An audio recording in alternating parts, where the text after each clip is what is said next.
Ok. Buenas tardes, estimado profesor. El día de hoy expondré sobre el tema que abordé en el paper, el recurso a agravio constitucional.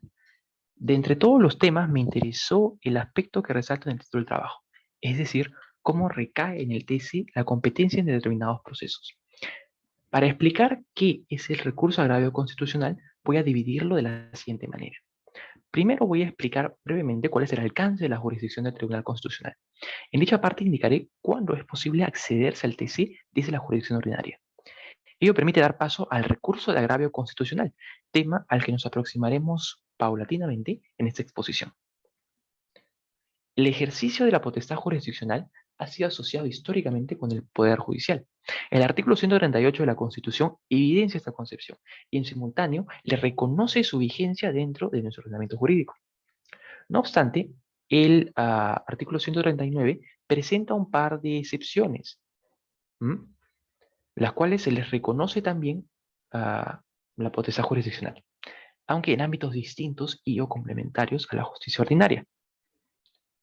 El Tribunal Constitucional en el Tribunal Constitucional en la sentencia que aparece en pantalla reconoce esta potestad jurisdiccional, a la par de la suya, la de otros organismos, aunque de manera complementaria. Ahora, aceptando que el Tribunal Constitucional puede ejercer la función jurisdiccional, es necesario especificar los procesos que puede ver. Entendiendo el principio de unidad de la Constitución, es crucial tener una clara demarcación de las competencias de los tribunales peruanos en aras de proteger la seguridad jurídica. Antes de eso, debemos entender brevemente el sentido del proceso. El proceso es el medio por el cual se obtiene tutela sobre una situación jurídica de ventaja que ha sido vulnerada. Sin embargo, es por esta característica de reacción ante una vulneración, es decir, una condición ex post, ah, dependiendo del caso, habrá una afectación que deba suprimirse con una mayor celeridad. Dependiendo del bien jurídico involucrado, es de absoluta necesidad obtener una tutela célere, según requiere el contexto.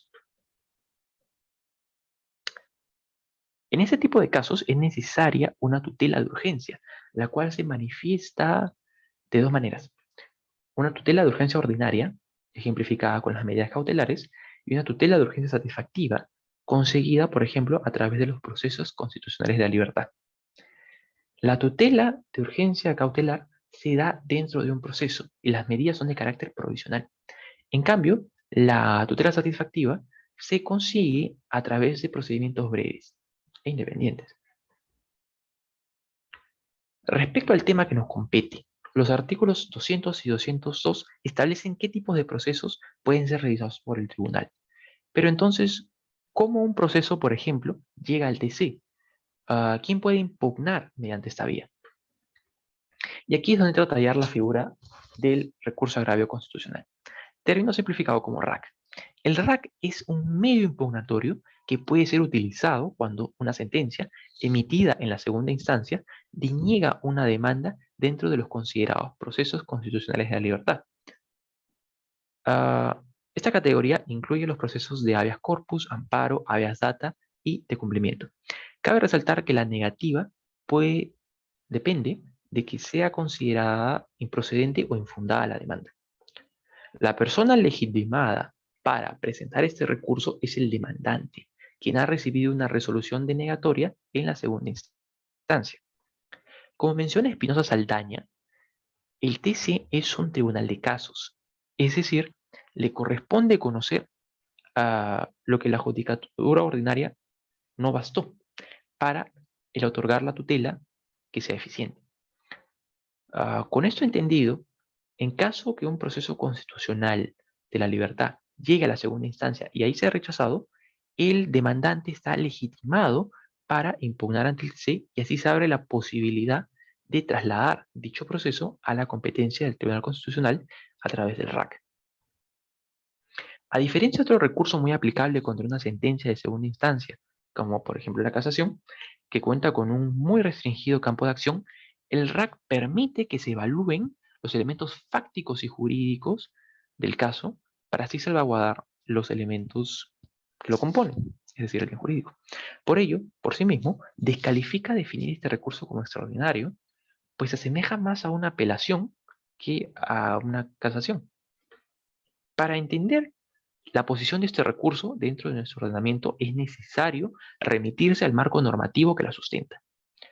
El inciso 2 del artículo 202 de la Constitución reconoce al tribunal la potestad para conocer las resoluciones denegatorias de los procesos constitucionales de la libertad. Complementa esto ya en rango legal el Código Procesal Constitucional, que en su artículo 18 aterriza la prerrogativa anterior hacia el RAC. En otras palabras, le daba forma. En este artículo se refuerza el carácter de la revisión en instancia definitiva y se establecen plazos para la interposición y lo que corresponde post-admisión. No obstante, incluso en este punto, el tema de la admisión sigue siendo bastante laxo. En el ejercicio de su actividad jurisprudencial, el TC prefirió, antes que alterar su reglamento normativo, sentar precedentes vinculantes que estrecharan las vías de acceso a este recurso.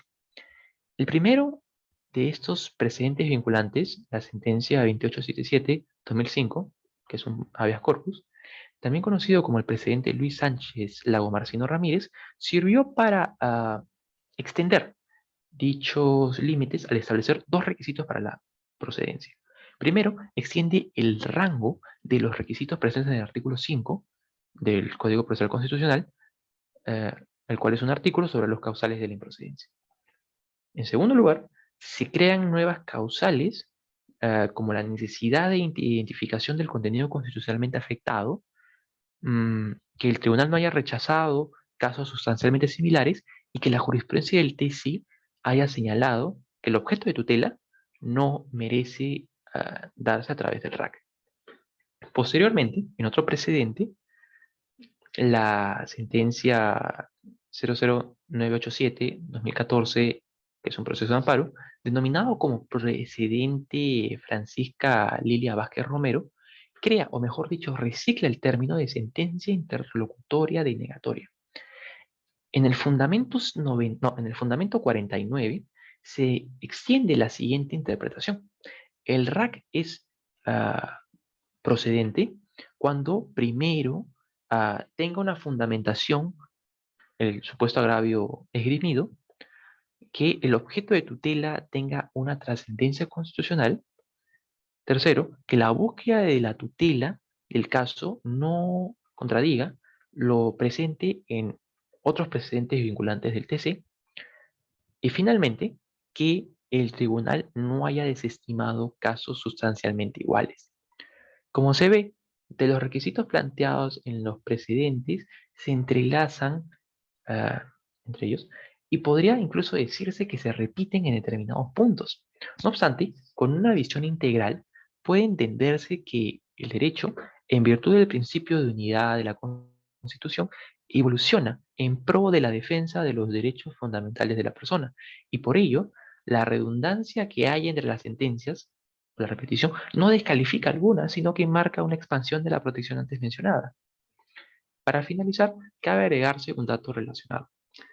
En caso de rechazarse el RAC, se habilita el empleo del recurso de queja, que es un recurso impropio, es decir, que el mismo tribunal reevalúa la resolución recurrida, la denegatoria y el escrito que contiene el recurso y su fundamentación. En conclusión, el recurso agravio constitucional es una institución procesal que, en casos de procesos constitucionales de la libertad, se impugne fuera del límite competencial del Poder Judicial y así se obtenga una tutela efectiva que permita garantizar la existencia de los derechos fundamentales de la persona. Su regulación ha sido evolutiva. Desde una noción general presente en la Constitución, se ha pulido con el paso de los años la figura de este recurso y así se fue materializando a través de la legislación y la jurisprudencia. Actualmente existe un debate respecto al rol de la autonomía procesal que tiene el tribunal y la del legislador en torno a la regulación del recurso. Pero eso es un tema para otra exposición. Muchas gracias.